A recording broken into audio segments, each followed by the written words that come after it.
नमस्कार, बहुत बहुत स्वागत आप सबका। आप देख रहे हैं न्यूज नाइट, आपके साथ मैं हूं ममता चोपड़ा। आज संसद के दोनों सदनों में बिहार में जारी विशेष मतदाता पुनरीक्षण का मुद्दा ही छाया रहा। ऐसे में संसद के दोनों सदन विपक्ष के द्वारा बाधित भी रहे।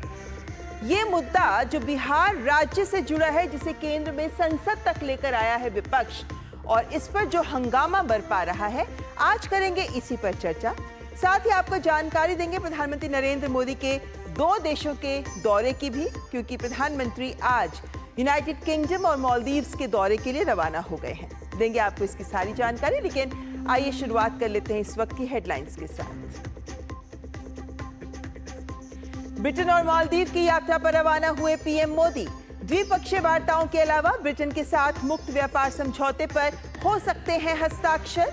मालदीव के साथ 60वें स्वतंत्रता दिवस समारोह में मुख्य अतिथि होंगे प्रधानमंत्री नरेंद्र मोदी।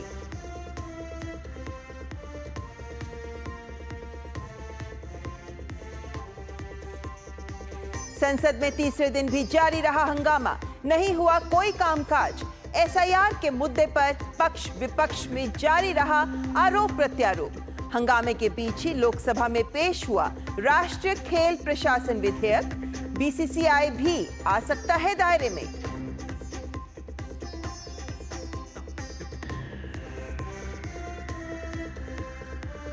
एसआईआर के मुद्दे पर बिहार विधानसभा में भी जारी रहा हंगामा।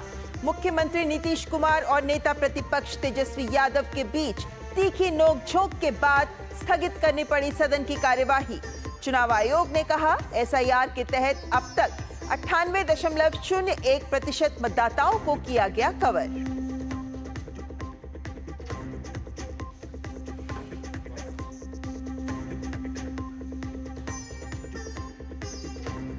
गुजरात एटीएस ने किया अलकायदा के AQIS मॉड्यूल का भांडाफोड़।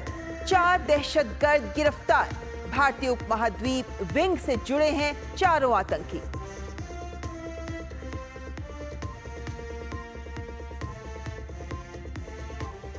मैनचेस्टर टेस्ट में टॉस हारकर बल्लेबाजी करने उतरी टीम इंडिया। मजबूत शुरुआत के बाद लड़खड़ाई। राहुल और यशस्वी लौटे पेविलियन। जायसवाल ने ठोकी 50।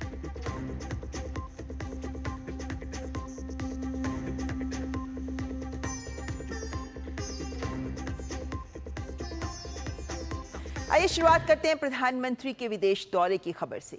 प्रधानमंत्री नरेंद्र मोदी आज ब्रिटेन और मालदीव के 4 दिवसीय यात्रा पर रवाना हो गए हैं। इन दोनों देशों के साथ द्विपक्षीय संबंधों को मजबूत करने की दिशा में प्रधानमंत्री का ये दौरा अहम है। दौरे के पहले पड़ाव में प्रधानमंत्री ब्रिटेन पहुंच रहे हैं, जहां ऐतिहासिक भारत ब्रिटेन मुक्त व्यापार समझौते पर हस्ताक्षर दोनों देशों के बीच व्यापार संबंधों का नया अध्याय रचते नजर आएंगे।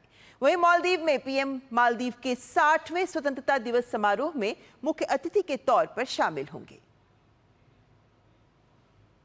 ब्रिटेन और मालदीव के साथ संबंधों का नया अध्याय रचने के लिए प्रधानमंत्री मोदी बुधवार दोपहर दोनों देशों की यात्रा पर रवाना हुए। इस दौरान वो दोनों देशों के साथ द्विपक्षीय वार्ताएं करेंगे और मालदीव के 60वें स्वतंत्रता दिवस समारोह में मुख्य अतिथि होंगे। दौरे के पहले चरण में पीएम मोदी ब्रिटेन पहुंचेंगे। पीएम वहां अपने समकक्ष कीयर स्टारमर के साथ द्विपक्षीय वार्ता करेंगे। पीएम की ब्रिटेन के राजा चार्ल्स के साथ भी मुलाकात होगी। आज की दुनिया में हमें फॉरवर्ड लुकिंग पार्टनरशिप की ज़रूरत है, जिसमें ट्रेड व्यापार जो हमारे बीच में अच्छा है, इन्वेस्टमेंट दोनों देश में निवेश काफ़ी भारी मात्रा में होता है, टेक्नोलॉजी की जो पार्टनरशिप होती है। यात्रा से पहले जारी अपने बयान में प्रधानमंत्री मोदी ने कहा, भारत और ब्रिटेन एक व्यापक रणनीतिक साझेदारी साझा करते हैं, जिसमें हाल के वर्षों में उल्लेखनीय प्रगति देखी गई है। हमारा सहयोग व्यापार, निवेश, प्रौद्योगिकी, नवोन्मेषण, रक्षा, शिक्षा, अनुसंधान, स्थिरता, स्वास्थ्य और लोगों के बीच परस्पर संबंधों सहित कई क्षेत्रों में फैला हुआ है। प्रधानमंत्री माननीय सर कीर स्टारमर के साथ मेरी मुलाकात के दौरान हमें अपनी आर्थिक साझेदारी को और बढ़ाने का अवसर मिलेगा, जिसका उद्देश्य दोनों देशों में समृद्धि, विकास और रोजगार सृजन को बढ़ावा देना है। मैं इस यात्रा के दौरान महामहिम राजा चार्ल्स तृतीय से भी मिलने के लिए उत्सुक हूँ। प्रधानमंत्री की ब्रिटेन यात्रा के दौरान भारत और यूनाइटेड किंगडम के बीच एक ऐतिहासिक मुक्त व्यापार समझौता होने की संभावना है। करीब 3.5 साल चली गहन बातचीत के बाद यह समझौता 2 वैश्विक शक्तियों के आर्थिक रिश्तों को नई दिशा और गति देने जा रहा है। भारत यूके एफटीए के प्रावधानों की बात करें तो इसके लागू होने के बाद 99% भारतीय निर्यात पर ब्रिटेन में टैरिफ नहीं लगेगा। 90% ब्रिटिश उत्पादों पर भारत में टैरिफ में कटौती होगी। इससे दोनों देशों में हर साल करीब 34 अरब डॉलर का व्यापार बढ़ने की संभावना है। डीसीसी करार यानी दोहरी सामाजिक सुरक्षा देनदारी से भारतीयों को फायदा होगा। भारतीय आईटी, शिक्षा, योग, स्वास्थ्य पेशेवरों को ब्रिटेन में नए अवसर मिलेंगे। भारतीय टेक्सटाइल, चमड़ा, रत्न उद्योग, ऑटो पार्ट्स का निर्यात बढ़ेगा। भारतीय आयुर्वेदिक उत्पादों को ब्रिटेन का बाजार मिलेगा। ब्रिटेन की स्कॉच विस्की, जिन, लग्जरी और ऑटोमोबाइल्स भारत में सस्ती होंगी और ब्रिटिश कंपनियों को भारत की सरकारी खरीद की अनुमति होगी। इंडिया यूके एफटीए हमारे लिए महत्वपूर्ण है क्योंकि इससे जो हमारा एक्सपोर्ट्स है वो यूके में ज़्यादा कॉम्पिटिटिव हो जाएगा और हमारा मार्केट एक्सेस में यूके में ज़्यादा होगा। करीब 99% हमारा जो एक्सपोर्ट्स है वो यूके मार्केट में ज़ीरो ड्यूटी पे एंटर करेगा। प्रधानमंत्री नरेंद्र मोदी की इस यात्रा से जहां भारत और यूके के बीच में आर्थिक अध्याय की एक नई शुरुआत होगी, तो दोनों ही देशों के बीच में आपसी रणनीतिक समझ को विस्तार देने का भी एक मौका होगा। दोनों ही दो बड़ी लोकतांत्रिक शक्तियां शांति और स्थिरता के साथ में आर्थिक तरक्की का एक बड़ा संदेश देती भी नजर आएंगी। प्रधानमंत्री ब्रिटेन के बाद मालदीव पहुंचेंगे। प्रधानमंत्री वहां स्वतंत्रता दिवस समारोह में मुख्य अतिथि के तौर पर शरीक होंगे। पीएम ने मालदीव यात्रा के बारे में कहा, मैं राष्ट्रपति महामहिम डॉक्टर मोहम्मद मोइज़्ज़ू के निमंत्रण पर मालदीव की स्वतंत्रता की 60वीं वर्षगांठ के समारोह में शामिल होने के लिए मालदीव का दौरा करूंगा। इस वर्ष हमारे दोनों देशों के बीच राजनयिक संबंधों की स्थापना की 60वीं वर्षगांठ भी है। मैं राष्ट्रपति मोइज़्ज़ू और अन्य राजनीतिक नेतृत्व के साथ अपनी बैठकों की प्रतीक्षा कर रहा हूं, जिससे कि एक व्यापक आर्थिक और समुद्री सुरक्षा साझेदारी के हमारे संयुक्त विजन को आगे बढ़ाया जा सके और हिंद महासागर क्षेत्र में शांति, समृद्धि और स्थिरता के लिए हमारे सहयोग को सुदृढ़ बनाया जा सके। Both countries are in discussions to negotiate a free trade agreement and an investment treaty as well. And new areas of cooperation, including renewable energy, fisheries, etc., are also being worked on. PM Modi ने भरोसा जताया कि इस यात्रा से ठोस परिणाम प्राप्त होंगे, जिससे देश के लोगों को लाभ होगा और पड़ोसी प्रथम नीति को बढ़ावा मिलेगा। लंदन से आर्यन प्रताप सिंह के साथ ब्यूरो रिपोर्ट, डीडी न्यूज। तो भारत और यूके जिनके बहुत ही प्रगाढ़ संबंध और ऐतिहासिक संबंध रहे हैं, ऐसे में प्रधानमंत्री का ये दौरा दोनों देशों के लिए बहुत महत्वपूर्ण है। हमारे साथ सीधे लंदन से जुड़ रहे हैं हमारे संवाददाता आर्यन प्रताप सिंह। आर्यन, इस दौरे पर सबकी नजर है। देखा जाए तो एक सबसे बड़ा जो बिगेस्ट टेक अवे है, जिस पर सबकी नजर भी है, वो है एफटीए यानी फ्री ट्रेड एग्रीमेंट। ऐसे में आर्यन, जानना चाहेंगे आपसे कि किन मायनों में दोनों देशों के लिए विन विन सिचुएशन देगा ये एफटीए?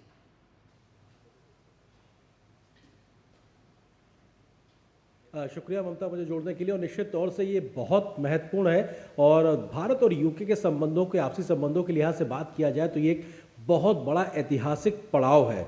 हम जानते हैं कि ब्रेग्जिट के बाद से यूके की अर्थव्यवस्था में कई प्रकार के अप एंड डाउन देखे हैं और उनके लिए ब्रेग्जिट के बाद ये सबसे बड़ा मौका होगा जब वो इतनी बड़ी अर्थव्यवस्था के साथ में एफटीए करने जा रहे हैं। भारत के नज़रिए से अगर बात की जाए तो भारत के 99% उत्पादों को ब्रिटेन में के बाजार में ड्यूटी फ्री एंट्री मिलेगी। ये बहुत बड़ी एक तरीके से अचीवमेंट होगा भारतीय उत्पादों के लिए। 99% उत्पादों को फ्री ड्यूटी तरीके से एंट्री मिलेगी। तो वहीं यूके के लगभग 90% जो उत्पाद हैं वो भारतीय बाजार में, उनके ऊपर ड्यूटी कम की जाएगी। तो ये बहुत बड़ा अपने आप में एक लगभग 2000 पन्नों का डॉक्यूमेंट है, जिसको लेकर एक लंबी कवायद 3.5 साल लगभग चली है। उसके बाद ये होने जा रहा है। भारत के फायदे के लिहाज से अगर बात की जाए तो जिन चीज़ों का सबसे ज़्यादा अभी मौजूदा वक्त में भारत की ओर से यहाँ पे निर्यात किया जाता है, उसमें हम परिधान की बात कर सकते हैं, कपड़ों की बात कर सकते हैं, चमड़ा उत्पाद की बात कर सकते हैं। इसके अलावा तमाम ऐसे जो उत्पाद हैं जो कि स्मॉल मीडियम स्केल इंडस्ट्रीज से जुड़े हुए हैं, लेबर इंटेंसिव उत्पाद इंडस्ट्री से जुड़े हुए जो उत्पाद हैं, उनके लिए यूके एक बहुत बड़ा मार्केट अभी तक रहा है। ये मार्केट बहुत तेजी से बढ़ने वाला है और भारत का वो इंडस्ट्री जिसमें लेबर इंटेंसिव ज़्यादा काम करते हैं, ज़्यादा लेबर लगता है, ऐसे व्यापारिक प्रतिष्ठानों को बहुत बड़ा लाभ मिलेगा। एक अनुमान के अनुसार लगभग 34 से 35 बिलियन डॉलर का सालाना इजाफा होता नजर आएगा द्विपक्षीय व्यापार में जब ये एफटीए जमीन पे लागू हो जाएगा। मौजूदा वक्त में दोनों देशों के बीच में लगभग 57 बिलियन डॉलर का द्विपक्षीय व्यापार होता है, तो आप समझिए कि लगभग आधा जो व्यापार है पूरा इस समय उसका वो प्रति वर्ष बढ़ता नजर आएगा।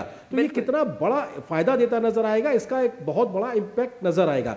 दूसरी तरफ जो भारतीय उत्पाद है वो सस्ते होकर एक तरीके से यूके के बाजार में उपलब्ध होंगे, जो यूके के उत्पाद है वो सस्ती दर पर भारत में उपलब्ध होंगे और भारतीयों को इसका एक तरीके से फायदा भी मिलेगा। तो ये बहुत बेहतर एक विन विन सिचुएशन के तरीके से कहा जा सकता है, जिसमें भारत की अर्थव्यवस्था को एक बड़ा फायदा मिलता नजर आएगा। बिल्कुल, और मौजूदा वैश्विक परिवेश में भी इस तरीके का एफटीए, क्योंकि ब्रिटेन के लिए भारत के साथ जो एफटीए होगा वो तीसरा सबसे बड़ा एफटीए होगा और ब्रिटेन के 70 देशों के साथ इस तरीके के एग्रीमेंट्स हैं, लेकिन भारत का तीसरा बड़ा, तो इन मानों में बहुत महत्वपूर्ण है। लेकिन आनंद ये भी समझना चाहेंगे कि प्रधानमंत्री के इस दौरे में और क्या कुछ है जो एजेंडे पर रहेगा?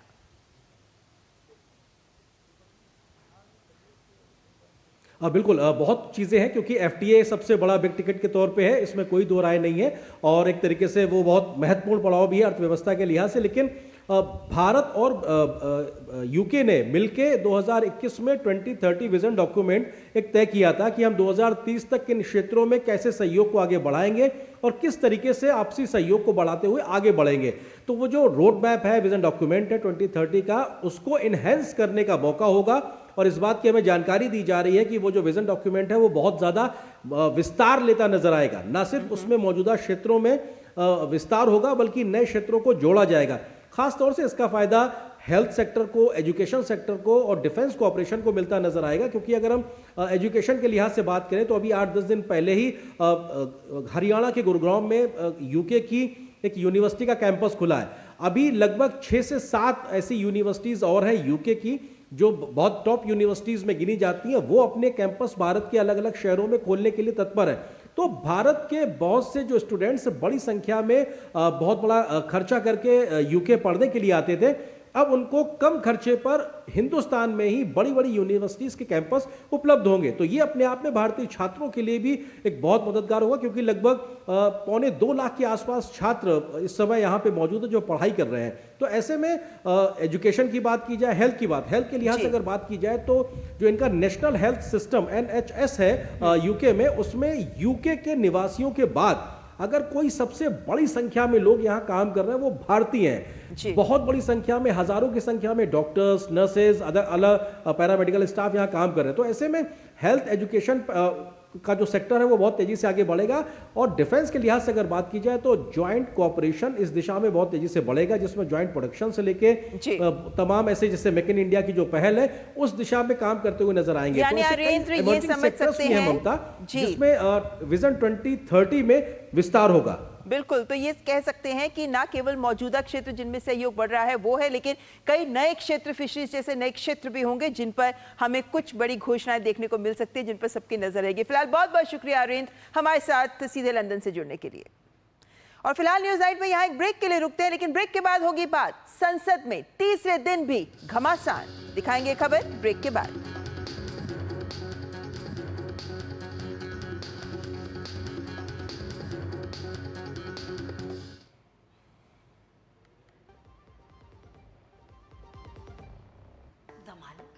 और दाल तड़का भी और मशरूम मसाला भी। बिना MDH मसालों के टेस्टी खाना कैसे बनेगा? MDH दम आलू, दाल तड़का और मशरूम खाना हर बार मजेदार। उड़ी बाबा। MDH सदा आपको नए स्वाद देने के लिए प्रतिबद्ध है। MDH। Do you feel conscious while smiling? Say goodbye to your worries because an orthodontist can help you feel confident. Be it a child, a teenager, or even a working professional, braces and aligners can help you get that stunning smile. Consult your nearest orthodontist. To learn more, visit the Indian Orthodontic Society's website, bracesspecialists.com.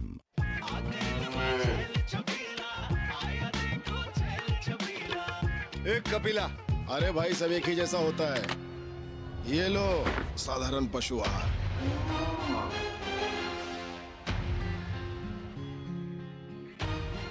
इस देश की हर माँ, बच्चे, बूढ़े, जवान, खिलाड़ी, doctor, engineer, सबको गाय भैंस की दूध की शक्ति पर भरोसा है। पर जब इन पशुओं को कपिला पशु आहार मिलेगा, तभी तो दूध सिर्फ ज्यादा ही नहीं, शक्ति से भरपूर भी होगा। और ये सच जानते हुए चंद पैसों के लिए तुम देश का भरोसा तोड़ दो। माफ कीजिए। कपिला पशु आहार, देश का नंबर 1 पशु आहार। अब क्या देख रहे हो पापा? तुम कहते हो ना कि स्टॉक मार्केट में बहुत सोच समझकर इन्वेस्ट करना चाहिए, बस थोड़ा सा ज्ञान ले रहा हूँ। किससे? अरे एक स्टॉक्स एक्सपर्ट है, मस्त एजुकेशनल वीडियोस बनाता है और अच्छी इन्वेस्टमेंट की टिप्स भी देता है। पापा इन वीडियोस पे ना जाएं, अपना रिसर्च खुद करें या सेबी रजिस्टर्ड इन्वेस्टमेंट एडवाइजर से संपर्क करें। एजुकेशन के नाम पर कुछ इन्फ्लुएंसर्स अक्सर इन्वेस्टर को मिसगाइड करते हैं, नुकसान आपका होगा। सोच कर समझ कर इन्वेस्ट कर। जो लक्ष्य चुना था समझ आने लगा है। GLA यूनिवर्सिटी, उच्च लक्ष्य की निश्चित प्राप्ति। जब धरती चीर कर निकलता है लोहे का पत्थर और मिलता है मोंगिया के जोश से, फिर तपता है, पिघलता है और बनता है फौलाद। अब होता है सरिया सारी खूबियों के साथ। मोंगिया स्टील, मजबूत देश का मजबूत सरिया। Do you feel conscious while smiling? Say goodbye to your worries because an orthodontist can help you feel confident. Be it a child, a teenager, or even a working professional, braces and aligners can help you get that stunning smile. Consult your nearest orthodontist. To learn more, visit the Indian Orthodontic Society's website, bracesspecialists.com. जो लक्ष्य चुना था समझ आने लगा है। GLA university, उच्च लक्ष्य की निश्चित प्राप्ति। और अब खबर संसद से। संसद का मॉनसून सत्र जारी है, परंतु अफसोस संसद से विधायी कामकाज से अधिक विपक्ष के हंगामे की खबर ही सुर्खियां बटोर रही है। आज सत्र का तीसरा दिन भी हंगामे की भेंट चढ़ गया। दोनों सदनों में बिहार में जारी विशेष मतदाता पुनरीक्षण का मुद्दा ही छाया रहा। विपक्ष ने संसद में और संसद के बाहर भी इस मसले पर प्रदर्शन किया। सरकार लगातार चर्चा का आश्वासन दे रही है, परंतु विपक्ष हंगामे पर ही आमादा है। संसद में जारी है घमासान। तीसरे दिन भी नहीं हुआ काम।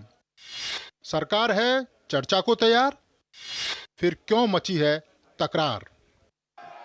संसद के मानसून सत्र के दौरान दोनों सदनों में हंगामा जारी है। बुधवार को संसद के दोनों सदनों में विपक्ष ने बिहार मतदाता पुनरीक्षण के मुद्दे पर जमकर हंगामा किया। विपक्ष के हंगामे पर लोकसभा अध्यक्ष ने नाराजगी भी व्यक्त की। आपका जो आचरण है, जो व्यवहार है, वो सड़कों का आचरण व्यवहार आप संसद में कर रहे हैं। ये देश देख रहा है। आप जिस राजनीतिक दल के लोग हैं, मैं उन नेताओं से भी कहना चाहता हूं कि देश आपके सदस्यों के आचरण व्यवहार को देख रहा है। विपक्ष बिहार में जारी विशेष पुनरीक्षण पर चर्चा की मांग कर रहा है, तो बीजेपी और उनके सहयोगी दलों ने विपक्ष के रवैये पर सवाल उठाए हैं। विपक्ष का हंगामा सदन तक ही सीमित नहीं रहा। सदन के बाहर भी कांग्रेस और उसके सहयोगी दलों ने बिहार मतदाता पुनरीक्षण के मुद्दे पर प्रदर्शन किया। बीजेपी का कहना है कि विपक्ष संसद का समय बर्बाद कर रहा है। हमने सवाल पूछे इलेक्शन कमीशन से, वोटर लिस्ट दिखाइए। इन्होंने वोटर लिस्ट नहीं दिखाई। कर्नाटक में हमने रिसर्च की है थोड़ी। कर्नाटक में हमने भयंकर चोरी पकड़ी है। मैं ब्लैक एंड व्हाइट में आपको दिखाऊंगा, इलेक्शन कमीशन को दिखाऊंगा, ठीक है, ब्लैक एंड व्हाइट में। और अब इन्होंने क्या किया है कि अब हम बिहार का पूरा सिस्टम नए तरीके से करेंगे, वोटर डिलीट करेंगे और नए तरीके से वोटर लिस्ट लाएंगे। इंडिया ब्लॉक हुल्लड़ ब्लॉक बन गया है। लोकतंत्र को शोर तंत्र में बदल रहे हैं, पाखंड कर रहे हैं। बाहर आते तो कहते चर्चा करो और अंदर चर्चा से भाग रहे हैं। और सवाल का जब हम उत्तर देते हैं तो केवल विपक्ष को नहीं देते, देश को देते हैं, देश की जनता को देते हैं। ये दादागिरी है, दादागिरी के सिवा और कुछ नहीं है। जहां तक SIR का है, बिहार में भी कल गुंडागर्दी हुआ विधानसभा के अंदर। यहाँ भी ये अराजकता फैला रहे हैं। जो मर गए हैं उनका नाम है, जो जीवित हैं उनका नाम नहीं है, जो व्यक्ति है उसका 2-2 बार नाम है, उसका 3-3 बार नाम है, डुप्लीकेसी ऑफ द वोट। ये सारी शिकायतें विपक्ष निरंतरता में हर चुनाव के बाद करता रहा है। और आज जब उनकी शिकायत को एड्रेस किया गया है चुनाव आयोग के माध्यम से, तो उनको उस पर भी शिकायत है। तो छिट भी आपकी, पट भी आपकी नहीं चलेगा। आरोप प्रत्यारोप के बीच संसद में कामकाज बाधित हो रहा है। सरकार के लगातार आश्वासन के बाद भी संसद के दोनों सदनों में विपक्ष हंगामा कर रहा है। इस बीच विधायी कामकाज में कैसे प्रगति हो, इसके लिए प्रयास भी लगातार किए जा रहे हैं। शैलेंद्र और ऋषि कुमार के साथ नीरज सिंह, डीडी न्यूज, दिल्ली। और संसद के बाद अगर बिहार विधानमंडल की बात करें तो उनका भी तीसरा दिन हंगामे से भरा हुआ रहा। विपक्ष के हंगामे की वजह से विधानसभा की कार्यवाही आज भी बाधित रही। इस दौरान मुख्यमंत्री नीतीश कुमार और नेता प्रतिपक्ष तेजस्वी यादव के बीच तीखी नोकझोंक हुई और सदन की कार्यवाही को स्थगित करना पड़ा। पूरे दिन में आज केवल 1 घंटा 18 मिनट ही सदन की कार्यवाही चल सकी और इस बीच तेजस्वी यादव ने चुनाव के बायकॉट पर चर्चा करने का संकेत दिया है। बिहार विधानसभा में एसआईआर पर हंगामा। बिहार विधानसभा में एसआईआर पर आर पार की लड़ाई। विधानसभा में भिड़े सत्ता पक्ष और विपक्ष। विपक्षी विधायकों का हंगामा, वेल में की नारेबाजी। सदन में तेजस्वी यादव और नीतीश कुमार के बीच हुई तीखी बहस। नीतीश कुमार ने तेजस्वी को दिलाई राजद शासनकाल की याद। मॉनसून सत्र के तीसरे दिन बिहार विधानसभा की कार्रवाई के दौरान विपक्ष का हंगामा जारी रहा। विपक्ष सदन में सरकार को एसआईआर और राज्य में लॉ एंड ऑर्डर के मसले पर घेरने की कोशिश कर रहा था। तेजस्वी यादव ने एसआईआर का मुद्दा सदन में उठाया और पूरा विपक्ष हंगामा करने लगा। इस पर सीएम नीतीश कुमार ने तेजस्वी को लालू राबड़ी के शासन की याद दिला दी। पहले का बजट आपका क्या था और कितना ज्यादा हम लोगों ने सबके लिए किया है? आज 3 लाख से भी ज्यादा। और केंद्र सरकार ने भी, सुनिए, केंद्र सरकार ने भी काफी मदद कर रही है और मिलकर के बिहार में जो चीज की कोई कमी थी हम लोग चारों तरफ घूम करके देखे हैं और जहां कोई कमी थी उसको भी कर दिया। अभी बताओ कि पहले कोई महिला को कुछ दिया था? कोई महिला को दिए थे? अरे हम ही ने 50% किया। 2003 में ये ड्राइव हुआ था महोदय, जब अटल जी की सरकार थी। उस समय 1 से 2 साल लगा था इसको करने में और अब ये जाकर के हो रहा है। यानी इन बीच में 2025 और 2003 के बीच में कई चुनाव हो गए। यानी हम मान लें कि नीतीश कुमार जी मुख्यमंत्री बने हैं तो वो फर्जी मुख्यमंत्री बने हुए हैं। सदन में राजद विधायक भाई वीरेंद्र ने अपशब्द का प्रयोग किया। इस पर भी जबरदस्त हंगामा हुआ। इसके बाद सदन के पहले सत्र की कार्रवाई को दोपहर 2 बजे तक के लिए स्थगित कर दिया गया। दूसरे सत्र की कार्रवाई शुरू होते ही विपक्ष के नेता वेल में प्ले कार्ड लेकर उतर गए। अध्यक्ष के आदेश पर उन्हें वहां से हटाया गया। इसके बाद विपक्ष के नेताओं ने सदन से वॉकआउट कर दिया। दूसरे सत्र में सदन की कार्यवाही करीब 55 मिनट तक चली। बिहार विधानसभा से जननायक कर्पूरी ठाकुर कौशल विश्वविद्यालय विधेयक के साथ 6 विधेयक को पास करा लिया गया। बात अगर एसआईआर की है तो ये आज की बात थोड़े, ये तो पिछले 2 महीने से चल रही है और हमने तो पहले भी कहा है कि जब चुनाव आयोग की तरफ से मुख्य चुनाव आयुक्त खुद कई बार कह चुके हैं कि कोई भी सही वाजिब जेन्युइन मतदाता वो मतदाता सूची से बाहर नहीं रहेगा। बिहार विधानसभा के मानसून सत्र के अब केवल 2 दिन ही बाकी है। हालांकि विपक्ष के हंगामे के कारण अभी तक एक दिन भी सदन की कार्यवाही पूरे दिन नहीं चल सकी है। एसआईआर को लेकर विपक्ष की राजनीति सड़क से अब सदन तक पहुंच गई है। पटना से डीडी न्यूज के लिए मधुरेश नारायण की रिपोर्ट। तो राजनीतिक दलों का तो काम ही है कि राजनीति करें। लोगों के जुड़े मुद्दों को उठाने की उन्हें जिम्मेदारी दी गई है ताकि संसद तक वो इन मुद्दों को लेकर आए।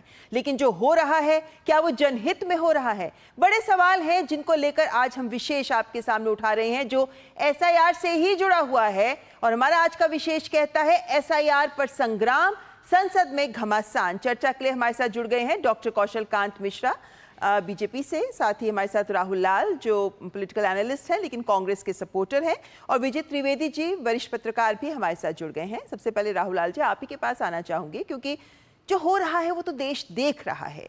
जो एसआईआर का काम बिहार में शुरू हुआ है उसको लेकर चुनाव आयोग ने भी बात को सामने रखा है। सुप्रीम कोर्ट ने भी उस पर रोक नहीं लगाई है। आपके नेता भी पहले इस बात को उठाते रहे हैं। विभिन्न राज्यों के चुनावों का हवाला तो राहुल गांधी भी दे रहे हैं कि भाई वहां सब कुछ सही नहीं था। तो चुनाव आयोग की कवायद सब कुछ सही करने के लिए ही तो है कि सही मतदाता वोट दे और कोई मतदाता छूटे ना। तो जो आप सवाल उठा रहे हैं उनके तो जवाब चुनाव आयोग दे रहा है, कोर्ट भी दे रहा है। ऐसे में अब समस्या क्यों है? संसद को बाधित क्यों किया जा रहा है?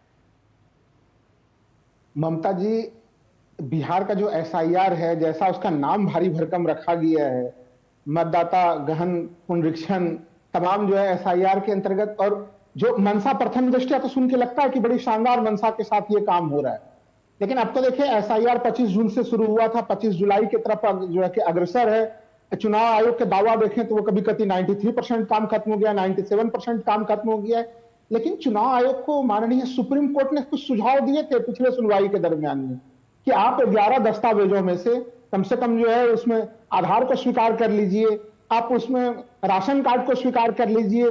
लेकिन जो चुनाव आयोग ने हलफनामा दिया है 789 पेजों का, उन्होंने स्पष्ट तौर पे सुप्रीम कोर्ट के सुझाव को मानने से भी इनकार कर दिया है। और बिहार में जो भारी संख्या में वहां पे जो फॉर्म जमा हुए हैं, उन फॉर्म में अभी तक इलेक्शन कमीशन ये नहीं बता पाया कि कितने फॉर्मों के साथ दस्तावेज जमा हो गए, उसकी जानकारी नहीं दे रहा। 11 दस्तावेजों पे जो इलेक्शन कमीशन अड़ा हुआ है, वो 11 दस्तावेज बिहार के मतदाताओं के पास नहीं है। और जो हलफनामा सुप्रीम कोर्ट में इलेक्शन कमीशन ने फिर से दाखिल किया है, वो बड़ा हास्यास्पद किसका हलफनामा दायर किया है। बिहार की आबादी है 12 करोड़ की, और वहां पे बताया जा रहा है कि आवास प्रमाण पत्र जो है कि बिहार सरकार ने निर्गत किए 14 करोड़। भाई बिहार की आबादी से ज्यादा 2 करोड़ एक्स्ट्रा आवास प्रमाण पत्र कहां से जारी हो गया? वहां पे जो मतदाता है वो 7.89 यानी 7,89,000 ही मतदाता है। 7 करोड़ 89 लाख मतदाता है वहां पर। पॉपुलेशन की बात, आप पूरी जनसंख्या की बात कर रहे हैं, लेकिन यहाँ पर राहुल लाल जी, जैसे आपकी ओर से ये सवाल उठाया जा रहा है कि चुनाव आयोग ये कर रहा है, आप संसद को भी बाधित करें इस मुद्दे पर। मामला कोर्ट में लंबित है, 28 को इसकी सुनवाई भी होनी है। ऐसे में संसद को बाधित करने की बजाय आप अपनी बात चुनाव आयोग, कोर्ट तो सुन ही रहा है आपकी बात, चुनाव आयोग भी अपना जवाब दे रहा है। संसद को क्यों इस लड़ाई का मैदान बनाया जा रहा है? क्योंकि वहां तो जनहित से जुड़े विधेयक हैं जिनको पारित करने की जिम्मेदारी सांसदों के ऊपर। आपको नहीं लगता कि विपक्ष को इस बात को लेकर एक जिम्मेदारी का भी व्यवहार दिखाना चाहिए, क्योंकि देश देख रहा है? ममता जी, आप बिल्कुल सही सवाल आप पूछ रहे हैं कि क्या संसद की कार्रवाई क्यों नहीं सही चल पा रही है। देखिए, लोकतंत्र में मताधिकार जो है वो सबसे महत्वपूर्ण अधिकार है। 326 के अंतर्गत जो सार्वभौमिक वयस्क मताधिकार मिला है। और आपको याद होगा कि 9 जुलाई को बिहार बंद भी हुआ था, बड़ा अभूतपूर्व बंद हुआ था। 10 जुलाई को मामला सुप्रीम कोर्ट भी गया था। तो लड़ाई सड़क पे, सदन में और कोर्ट में हर तरफ लड़ी जा रही है। यह इतना महत्वपूर्ण मामला है कि अगर एक भी वोटर, माननीय सुप्रीम कोर्ट ने कहा कि एक भी मतदाता अगर वोट से वंचित रह जाता है तो हमारे लोकतंत्र के लिए खतरनाक मामला। और एक ही पंक्ति में कहूंगा, 1995 में जब बिहार में विधानसभा के चुनाव हो रहे थे 1995 में, TN सेशन उसमें मुख्य चुनाव आयुक्त थे, उससे चुनाव आयोग की प्रतिष्ठा में बड़ी जबरदस्त वृद्धि हुई थी। अब जब 2025 का समय है, चुनाव आयोग की प्रतिष्ठा इसमें दांव पे लगी हुई है। तमाम तो सवाल आपके निशाने पर है चुनाव आयोग, और जिसको लेकर आप लगातार ये हंगामा और घमासान संसद में हमें देखने को मिल रहा है। हमारे साथ डॉक्टर कौशल कांत मिश्रा, बीजेपी के प्रवक्ता, भी जुड़ गए हैं। डॉक्टर कौशल, सीधे सीधे हमला तो चुनाव आयोग पर है, लेकिन वोट चोरी का आरोप सत्ता पक्ष पर ही लगाया जा रहा है कि ये वोट चोरी का एक और अभियान है जो बीजेपी आगे ला रही है। कैसे जवाब देंगे आप इसका? ममता जी, इसके लिए आपको जानना पड़ेगा कि इन्होंने महाराष्ट्र के चुनाव में क्या किया था। महाराष्ट्र के चुनाव में इन्होंने प्रेस कॉन्फ्रेंस की थी यहीं हमारे कॉन्स्टिट्यूशन क्लब में, और उन्होंने ये मामला उठाया था कि 2019 से 2024 के बीच में राहुल गांधी ने बोला था, जिसको सारे इंडी गठबंधन सपोर्ट किया था, कि 2019 से लेकर 2024 के बीच में करीब 32 लाख वोट बढ़े। और फिर बड़े स्मार्टली उन्होंने कहा कि 2024 की लोकसभा और विधानसभा में करीब 39 लाख वोट बढ़े। यहीं से सारा ड्रामा शुरू हुआ था। अब इलेक्शन कमीशन के ऊपर इन्होंने सवाल उठाए थे। इलेक्शन कमीशन अपने संवैधानिक ताकत का इस्तेमाल करते हुए, जो उसको धारा 16, धारा 19 और संविधान के अनुच्छेद 326 से मिलती है, आरपी एक्ट 1950 की धारा 21 से मिलती है, कि वो हर बार जब भी चुनाव हो यह सुनिश्चित करे कि वहां की वोटर लिस्ट सही हो। अगर इनकी डिमांड पे अगर वो वोटर लिस्ट शुरू की जा रही है और चुनाव आयोग अपना काम कर रहा है, तो इनके पेट में दर्द क्यों हो रहा है? जिस तरीके से ये कहा जाता है कि लोकतंत्र में किसी का भी वोट गलत नहीं पड़ना चाहिए, कोई भी मिस नहीं होना चाहिए, वही संविधान ये भी कहता है कि जो भी हमारे देश का नागरिक नहीं हो उसको वोट देने का कोई अधिकार नहीं है। पर इनको पेट में दर्द इसलिए हो रहा, ये कह रहे हैं कि सारे जितने लोग हैं सब, ये बताइए वोटर लिस्ट से जब नाम हटेंगे, किसी के भी हट रहे हो, जो संवैधानिक प्रोसीजर उसको फॉलो करके, तो क्या केवल वो चेक करके हटेंगे कि इन्हें कैसे पता कि बीजेपी कौन वोट देता था और आरजेडी को कौन वोट देता था और कांग्रेस कौन वोट देता था? ये केवल भ्रम फैलाने की स्थिति है। और राहुल गांधी की अगर पुरानी बात करें तो हर बार लोकसभा और विधानसभा के चुनावों में जो वोटर लिस्ट बनती है वो मॉडिफाई होती है, हर बार वोट बढ़ते हैं। मेरे पास नंबर है, आप चाहेंगे तो मैं आंकड़े बता दूंगा कि 2009 से लेकर 2024 तक किस तरीके से लोकसभा में नंबर बढ़ते जा रहे हैं। जी बिल्कुल। एक आरोप ममता जी, एक छोटा सा और एक आरोप राहुल जी ने और लगाया था और बहुत सारे लोगों ने सुनने में बड़ा अच्छा लगता है कि महाराष्ट्र की वयस्क पॉपुलेशन से ज्यादा वोट पड़ गए। ये बहुत ठोक कर ये कहा जाता था, यहां पर बड़ा ही स्मार्टली इन्होंने झूठ बोला। जो वयस्क पॉपुलेशन की बात करते हैं, सेंसस हमारा हुआ है 2011 में, उसके बाद सेंसस हुआ नहीं। उस सेंसस के बेसिस पे जो आंकड़े किसी भी वेबसाइट पे पड़े हैं वो तो वो वयस्क पॉपुलेशन मान लेते हैं, और जो वोटर लिस्ट हर बार रिवाइज होती है, हर लोकसभा विधानसभा में रिवाइज होती है, उसको वो भूल जाते हैं। तो ये भ्रम फैलाने की स्थिति कर रहे हैं। इनका टारगेट ये है कि केवल संवैधानिक संस्थाओं पे सवाल उठाना, चाहे वो ईडी हो, सीबीआई हो, चाहे इलेक्शन कमीशन हो, इवन सुप्रीम कोर्ट हो, ये केवल संवैधानिक संस्थाओं पे सवाल उठा रहे हैं। इनके पास कोई तथ्य नहीं है। डॉक्टर मिश्रा, जब ये आंकड़े दिए जाते हैं, चाहे हम महाराष्ट्र की बात करें, कर्नाटक की बात करें और अब बिहार की, जब ये आंकड़े विपक्ष सामने रखता है तो उन आंकड़ों के जरिए एक आम नागरिक को, जिनको तथ्यों का नहीं पता होता और जो उनकी बात पे विश्वास कर लेते हैं, तो ये जो फेक नैरेटिव गढ़ा जा रहा है, आपको लगता है कि हर बार चुनाव आने से पहले कोई ऐसी कवायद होती है तो इसको लेकर एक फेक नैरेटिव गढ़ना, ये विपक्ष की एक रणनीति और राजनीति का ही एक पहलू दर्शाता है? प्रधानमंत्री बने हैं 2014 के बाद से लेकर अभी तक, उसके बाद होने वाले हर चुनाव में संविधान खतरे में होता है, संवैधानिक एजेंसियां बायस होती हैं, वो केवल विपक्ष के खिलाफ काम करती हैं, ईडी सीबीआई इनके खिलाफ काम करता है। तो इन्होंने बार बार यही कोशिश की है कि संवैधानिक संस्थाओं के ऊपर सवाल उठाते रहें, देश के लोकतंत्र पे सवाल उठाते रहें। और सिर्फ यही नहीं, हमारे भारत देश की धरती पर ही नहीं, राहुल गांधी तो विदेश की धरती पर जाकर के हमारे लोकतंत्र पर सवाल उठाते हैं। वो कहते हैं कि क्यों नहीं आप आके हमारे लोकतंत्र को सही करते। कहां से ये दिमाग लाते हैं?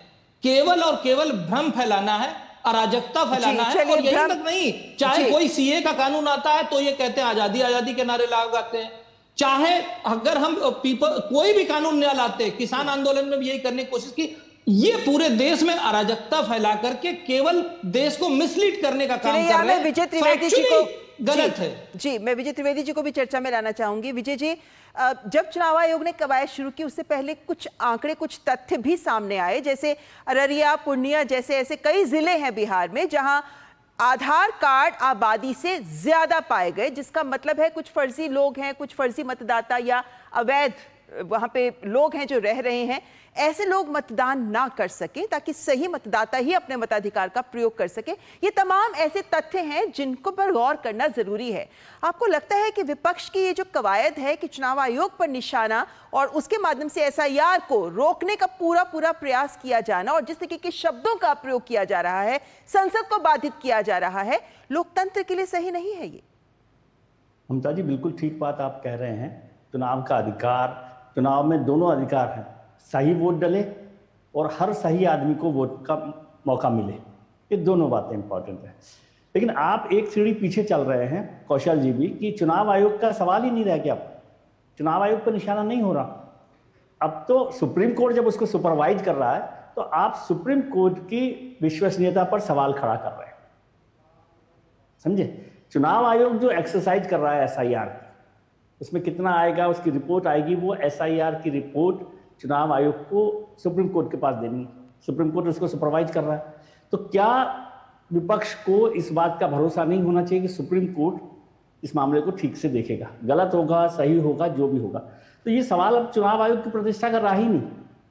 चुनाव आयोग की प्रतिष्ठा पर तो हर दिन ही सवाल होता है, जब भी होता है। अब आप सोचिए, ये सवाल पिछले 10 साल की बात करें तो उसमें करीब करीब 50 चुनाव हुए, 50 बड़े छोटे चुनाव हुए हैं। उनमें से करीब करीब 30 चुनावों में विपक्ष की सरकारें भी बनी हैं अलग अलग जगहों पर। ठीक है, अभी जो 2024 का चुनाव हुआ जिसमें 303 पर भारतीय जनता पार्टी थी, वो 240 पर पहुंच गई है। ठीक है, आज भी 12 राज्यों में विपक्ष की सरकार है। तो उनको किसने वोट दिलवाया है?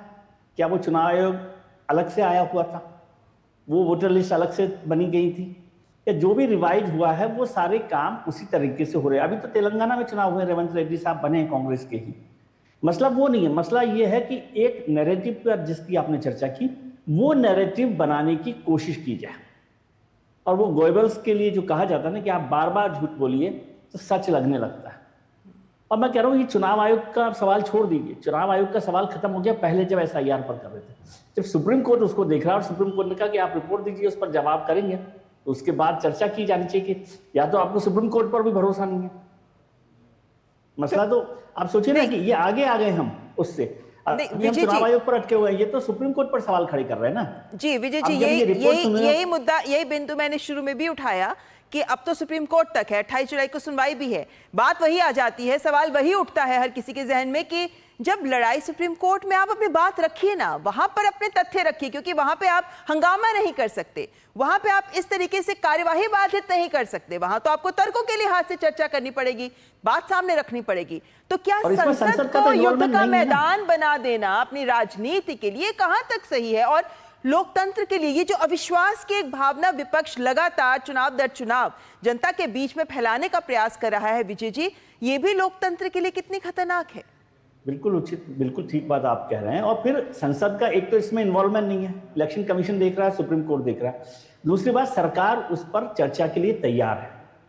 क्या सरकार ने ये कहा है कि इस पर चर्चा नहीं होनी चाहिए? सरकार अगर चर्चा के लिए तैयार है तो चर्चा पर आ जाइए। अभी SIR पर भी होनी है, अभी ऑपरेशन सिंदूर को लेकर भी सरकार ने कह दिया कि भाई 16 घंटे होगी, 9 घंटे होगी, तो फिर किस बात पर हंगामा है? और कल का एक कंट्राडिक्शन अभी मैं चर्चा कर रहा था कहीं कि जब माननीय राहुल गांधी जी विपक्ष के नेता हैं लोकसभा में, वो बाहर बोल रहे थे कि उनको बोलने का मौका नहीं दिया जाता। जी ठीक है, और उसी समय राज्यसभा में विपक्ष के नेता मल्लिकार्जुन खड़गे साहब बोल रहे थे, जिस पर यह हंगामा हुआ कि सदन के नेता इस बात से नाराज हो रहे हैं कि उनको क्यों बोलने दिया जा रहा है। तो ये दोनों कंट्राडिक्टरी है ना। बिल्कुल, आप इस कंट्राडिक्शन को समझिए कि जिस समय, बिल्कुल उसी समय की बात है, ये मैं देख रहा था कि राहुल गांधी जी विपक्ष के नेता के तौर पर बाहर बोल रहे हैं, और वो अक्सर ही बोलते रहते हैं कि उनको बोलने का मौका नहीं मिलता। और उसी समय राज्यसभा में विपक्ष के नेता मल्लिकार्जुन खड़गे साहब बोल रहे हैं, और उस पर सत्ता पक्ष के लोग कह रहे हैं कि आप उनको ज्यादा मौका दे रहे हैं। जी जी, ये एक ऐसा वो एक सिक्के के दो पहलू, यहाँ पर वो कुछ बोल रहे हैं लेकिन वहीं पर उन्हीं की बात को गलत भी साबित कर रहे हैं वहां के दृश्य। लेकिन यहाँ पे राहुल लाल जी, बात वही आ जाती है कि अब जबकि आप चाहते हैं कि SIR पर हंगामे का आपका मकसद क्या है? हंगामे का विपक्ष का मकसद क्या ये नहीं है कि चर्चा की जाए, इस मुद्दे के ऊपर सरकार से जवाबदेही भी मांगी जाए? तो हंगामे से तो चर्चा, सरकार चाहती है चर्चा करना, लेकिन हंगामे से तो चर्चा नहीं हो पाएगी ना। आखिर विपक्ष चाहता क्या है? विपक्ष हंगामा करना विपक्ष का कहीं से भी उद्देश्य नहीं है। ना तो विपक्ष का उद्देश्य चुनाव आयोग के छवि को खराब करना है, ना विपक्ष का उद्देश्य सुप्रीम कोर्ट के छवि को खराब करना है।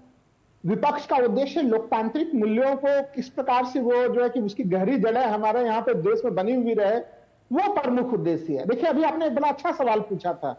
आपने पूछा था कि आधार को लेके, ममता जी, अभी कि आधार कई जिलों में, बिहार के कई जिलों में जो है कि आधार जो है आबादी से ज्यादा बनी हुई है। बिल्कुल मानता हूं मैं, कई जिलों में आबादी से ज्यादा जो है आधार का प्रतिशत है। लेकिन जब सुप्रीम कोर्ट ने जो 789 पेज का जो सुप्रीम कोर्ट में जो चुनाव आयोग ने हलफनामा दायर किया है, उसमें उन्होंने स्पष्ट तौर पे कहा, उन्होंने आधार को कहीं से गलत नहीं ठहराया कि आधार जो है फर्जी किस्म के बने हुए हैं। जबकि उन्होंने जो है कि राशन कार्ड पे कहा कि राशन कार्ड भारी संख्या में बोगस और फर्जी तौर पर बना हुआ है। आधार के ऊपर चुनाव आयोग का कहना है कि वो एक मतदाता, उसको नागरिकता का दस्तावेज जी, लेकिन यहाँ पर आप जो बात कह रहे हैं वो सिर्फ एक बिंदु उठा रहे हैं आप, क्योंकि ये बात अगर आप सामने रखेंगे कि चुनाव आयोग ने हलफनामा दायर किया है तो उसमें आपको बहुत सारे बिंदुओं पर ध्यान देना पड़ेगा, क्योंकि उन्होंने ये भी कहा है कि आधार कार्ड नागरिकता की पहचान नहीं है, आपकी पहचान है, एक नागरिक, आप भारतवासी हैं, आपकी ये तो पहचान है, लेकिन मतदान करने के लिए आपको अधिकार है, इसके लिए इससे अधिक डॉक्यूमेंट्स की जरूरत पड़ेगी। और ये भी संविधान के दायरे में ही चुनाव आयोग काम कर रहा है, क्योंकि चुनाव आयोग को यह अधिकार है कि वो ये बताए कि वो कौन से डॉक्यूमेंट्स चाहता है जिसके आधार पर वो संतुष्ट हो सके। और ऐसा नहीं है कि सिर्फ आधार के आधार पर मतदाताओं को स्वीकृत नहीं दी जा रही है, वो भी किया जा रहा है, लेकिन वो डिपेंड करता है केस टू केस। तो ये बहुत ही कॉम्प्लिकेटेड चीज है, इसमें सरलता से राहुल जी शायद हम ले नहीं पाएंगे, माफी चाहती हूँ, वक्त लेकिन इतना ही है। यहाँ पे धन्यवाद करना चाहूंगा अपने मेहमानों का, लेकिन ये बात स्पष्ट है कि एसआईआर का मुद्दा अब कोर्ट के पास है, ऐसे में संसद को बाधित करने का विपक्ष के पास कोई लॉजिक, कोई तर्क नहीं है, क्योंकि यहाँ जनता के प्रति जवाबदेही सांसदों की तय करनी जरूरी है, जिसके लिए चर्चा जरूरी है। हंगामे से काम नहीं होगा, चाहे बात एसआईआर पर चर्चा की हो। फिलहाल बहुत बहुत धन्यवाद मेरे मेहमानों का हमारे साथ जुड़ने के लिए। और फिलहाल यहाँ पर एक ब्रेक के लिए रुकते हैं, लेकिन ब्रेक के बाद होगी बात राष्ट्रीय खेल बोर्ड के दायरे में बीसीसीआई। दिखाएंगे खबर ब्रेक के बाद।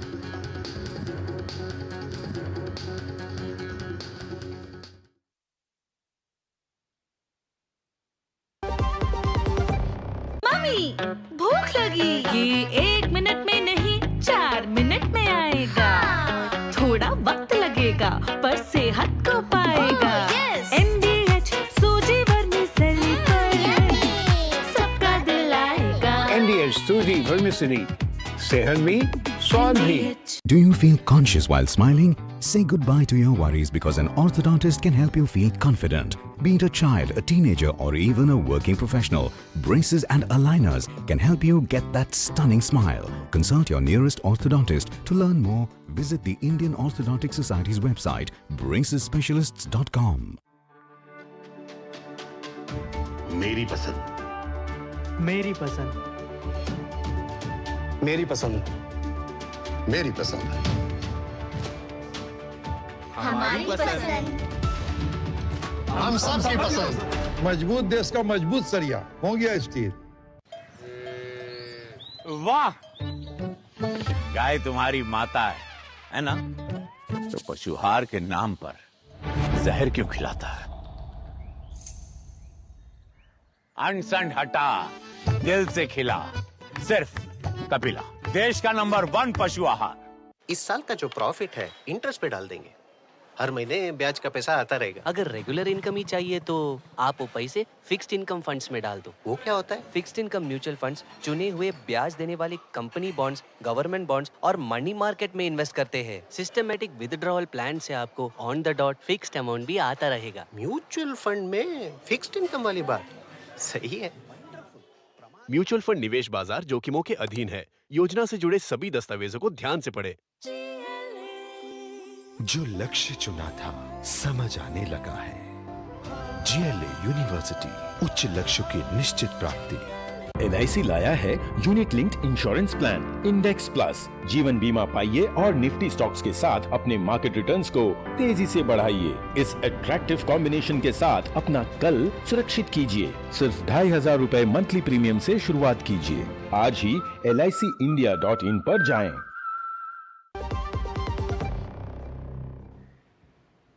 आइए आपको बता देते हैं कि अभी तक न्यूज नाइट में हमने आपको क्या क्या खबरें हैं जो दिखाती हैं। अभी तक न्यूज नाइट में हम इन खबरों पर नजर डाल चुके हैं। ब्रिटेन और मालदीव के दौरे पर प्रधानमंत्री नरेंद्र मोदी, संसद में तीसरे दिन भी घमासान, और बिहार में SIR पर संग्राम। ये 3 खबरें बड़ी जो दिन की खबरें जिनको हमने आपके सामने अभी तक न्यूज नाइट में रखा। और अब संसद से ही एक और खबर।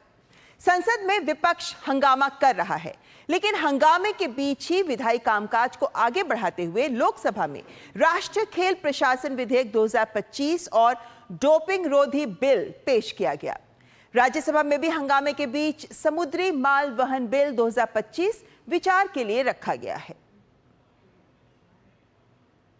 संसद में बुधवार दोपहर बाद हंगामे के बीच लोकसभा में खेल शासन बिल 2025 और डोपिंग रोधी बिल पेश किया गया। बिल में खेल संगठनों के कामकाज को बेहतर बनाने के कई प्रावधान किए गए हैं। भारतीय क्रिकेट कंट्रोल बोर्ड को भी इसके दायरे में लाए जाने की बात है। खेल शिकायत और खेल विवादों के समाधान और उसके संबंध या उसके आनुषंगिक मामलों का उपबंध करने वाले विधेयक को पुनर्स्थापित करने की अनुमति दी जाए। राष्ट्रीय खेल प्रशासन विधेयक 2025 के प्रमुख प्रावधानों की बात करें तो इसके तहत एकीकृत खेल व्यवस्था की स्थापना होगी। भारत में अब सभी राष्ट्रीय खेल संगठनों जैसे भारतीय ओलंपिक संघ, पैरालंपिक संघ, खेल महासंघ और क्षेत्रीय खेल निकायों को एक नए कानून के तहत मान्यता लेनी होगी। राष्ट्रीय खेल बोर्ड बनेगा जो सभी खेल संगठनों की निगरानी करेगा। ये बोर्ड तय करेगा कि किस संगठन को मान्यता मिलेगी और किसकी रद्द होगी। खिलाड़ियों, कोचों और खेल अधिकारियों के लिए कोड ऑफ एथिक्स यानी नैतिक आचार संहिता बनाना सभी संगठनों के लिए जरूरी होगा। इससे दुर्व्यवहार और भ्रष्टाचार पर रोक लगेगी। हालांकि जानकारों का कहना है कि बिल के प्रावधानों के तहत बीसीसीआई को भी इसके दायरे में लाया जा सकता है। हालांकि बीसीसीआई की ऑटोनॉमी बनी रहेगी। बीसीसीआई उपाध्यक्ष और कांग्रेस सांसद राजीव शुक्ला का कहना है कि जब बिल पर चर्चा होगी तभी प्रावधानों को लेकर और स्पष्टता आएगी। We'll study the bill. We will understand the pros and cons of the bill. And after that, if it refers to committee, nothing like it doesn't go to committee, then also we'll discuss with government.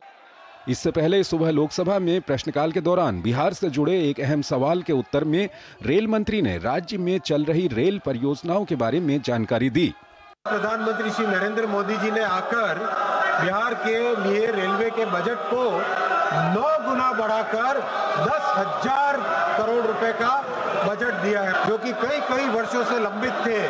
उधर राज्यसभा में भी हंगामे के बीच समुद्री माल वहन bill 2025 विचार के लिए रखा गया है। सरकार के एजेंडे में बिल तमाम हैं, लेकिन हंगामे के चलते कामकाज रुक रहा है।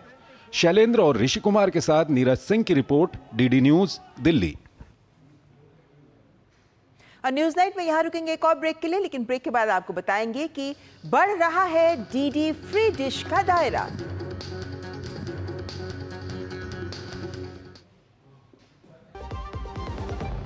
जब जब भूख सताए MDH याद आए, सेहत और न्यूट्रिशन मिले, बॉडी क्या स्ट्रांग बने, थोड़ा खा के पेट भरे, डाइजेशन को ना दे धोखा, MDH सोयाटीन का चौका। MDH सोयाटीन बढ़िया नगेट्स, सोया चूरा और सोया चाप। MDH सोयाटीन असली प्रोटीन। MDH।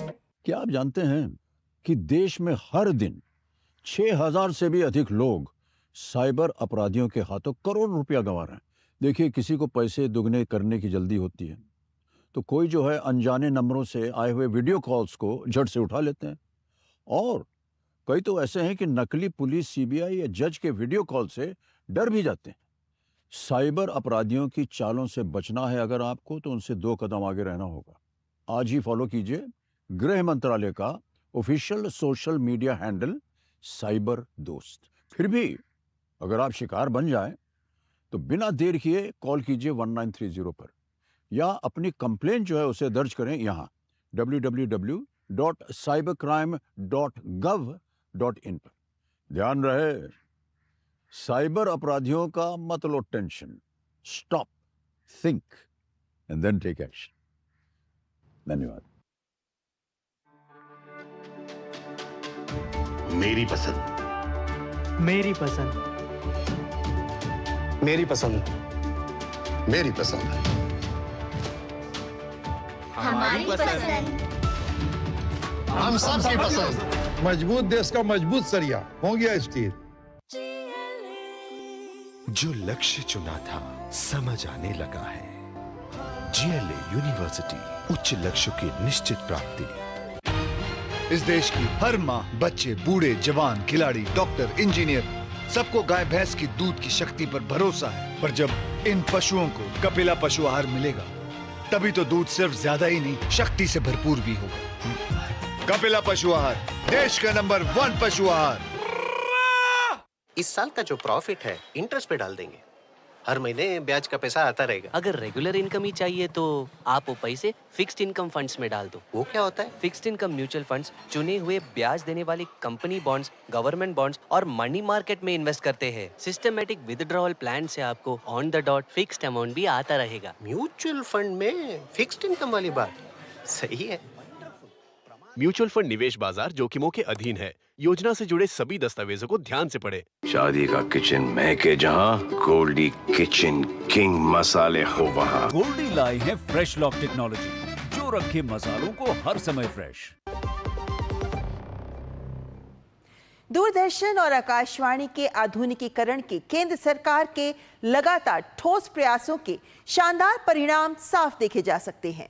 प्रसारण उपकरणों का डिजिटलीकरण और आधुनिकीकरण हो रहा है, तो नई तकनीकों और डिजिटल वर्कफ्लो को बढ़ावा देने के साथ ही स्टूडियो और ट्रांसमीटर अवसंरचना का अपग्रेडेशन भी हो रहा है और इस पर जोर दिया जा रहा है। जन जन तक पहुंच का विजन और आधुनिक तकनीक का समावेश देश का लोक सेवा प्रसारक इसी दृष्टिकोण के साथ विश्वसनीयता और विस्तार की नई इबारत लिख रहा है।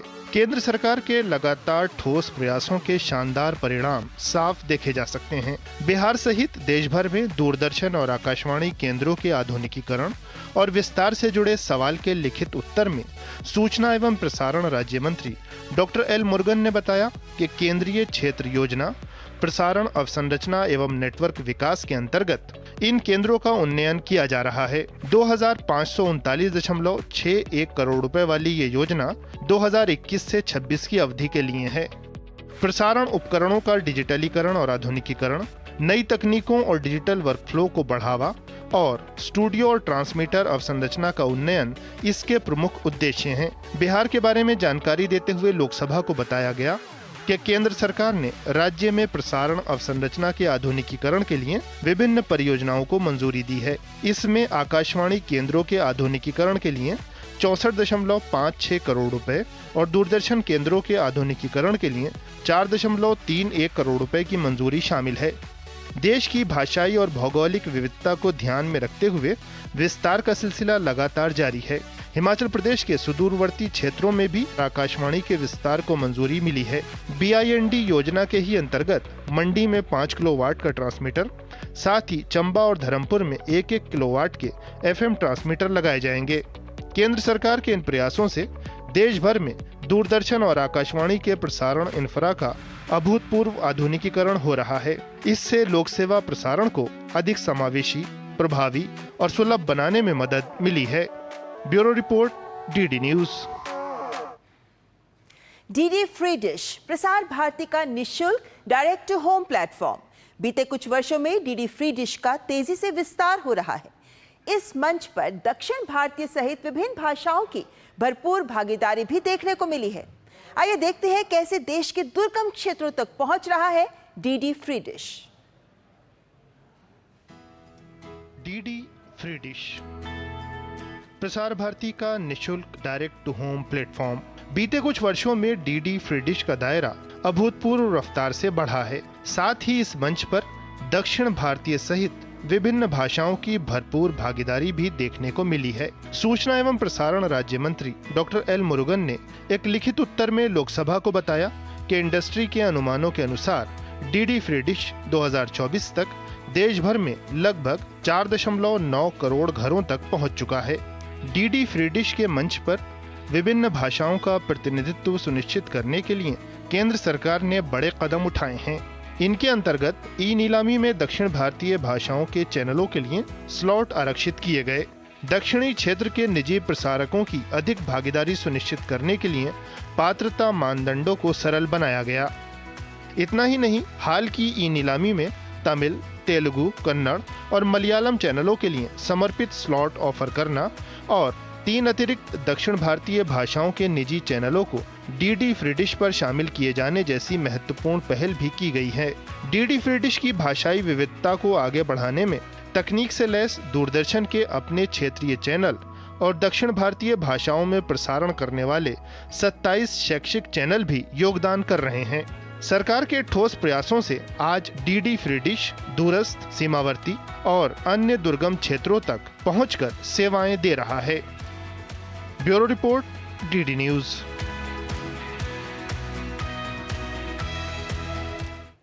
फिलहाल यह वक्त एक और ब्रेक का। मम्मी, भूख लगी। ये 1 मिनट में नहीं 4 मिनट में आएगा। थोड़ा वक्त लगेगा पर सेहत को पाएगा। NDH सूजी वर्मिसेली को MPH तुझी वर्मिसली सेहत में स्वाद भी। मैं तनु क्या सी कि अब हमें सेकंड इनकम बिल्ड कर लेनी चाहिए और तुमने वापस म्यूचुअल फंड में पैसे डाल दिए। ये फिक्स्ड इनकम म्यूचुअल फंड्स है। मतलब फिक्स्ड इनकम म्यूचुअल फंड्स मतलब चुने हुए interest bearing company bonds, government bonds और मनी मार्केट विच इन्वेस्टमेंट मतलब regular income which we can withdraw from time to time. मतलब म्यूचुअल फंड में फिक्स्ड इनकम वाली बात सही है। म्यूचुअल फंड निवेश बाजार जोखिमों के अधीन है। योजना से जुड़े सभी दस्तावेजों को ध्यान से पढ़ें। जो लक्ष्य चुना था समझ आने लगा है। GLA यूनिवर्सिटी, उच्च लक्ष्यों की निश्चित प्राप्ति। सर बेरी पुलाव ट्राई करो, मस्त है। कैसा है? अरे उसको काहे को घूरता है? टिप्स इग्नोर करने का, अपना दिमाग लगाकर ऑर्डर देने का। मार्केट का स्टॉक टिप्स बहुत लोग देता है, डेंजरस हो सकता है। कंपनी और रिस्क पूरा समझने का, फिर इन्वेस्ट करने का। सोच कर, समझ कर, इन्वेस्ट कर। पता है, I was a bright student. कुछ करना चाहती थी, कुछ बनना चाहती थी। आप अपना खुद का स्टार्ट कीजिए ना, खुद का बिजनेस। पर उसमें पैसे तो बहुत लगेंगे ना। Zero investment. Zero investment? हाँ, I'm doing it. मैं एक principal madam. She's my client. मैं LIC एजेंट हूँ। LIC एजेंट बनो, अब बड़ा सोचो। हमारी वेबसाइट पर जाएं या अपनी नजदीकी LIC शाखा से संपर्क करें। शादी का किचन महके जहाँ, गोल्डी किचन किंग मसाले हो वहाँ। गोल्डी लाई है फ्रेश लॉक टेक्नोलॉजी जो रखे मसालों को हर समय फ्रेश। और अंत में बात मौसम की। देश के कई इलाकों में मानसून की बारिश का दौर जारी है। राजधानी दिल्ली सहित उत्तर भारत के कई इलाकों में आज भारी बारिश हुई और बारिश से और भूस्खलन से देश के विभिन्न हिस्सों में मुश्किलें लोगों की बढ़ गई हैं। इसी के साथ न्यूज़ नाइट में आज बस इतना ही। नमस्कार।